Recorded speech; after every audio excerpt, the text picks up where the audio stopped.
When using the distributive property to multiply two polynomials, you multiplied the first term in the first polynomial by every term in the other polynomial. Then you multiplied the second term in the first polynomial by every term in the second polynomial.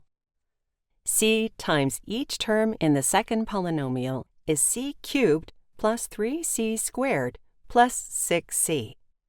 Then, 1 times each term in the second polynomial gives us the second polynomial again. The final step is to combine all like terms to simplify the solution. When you use the vertical method, you need to rewrite the problem vertically.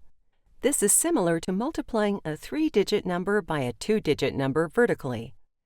Then multiply each term in the top polynomial by -6. Just like when multiplying 3- and 2-digit numbers vertically, you need to shift one place to the left to write the next products. Then multiply each term of the top polynomial by c. Finally, add the like terms vertically to find the final answer.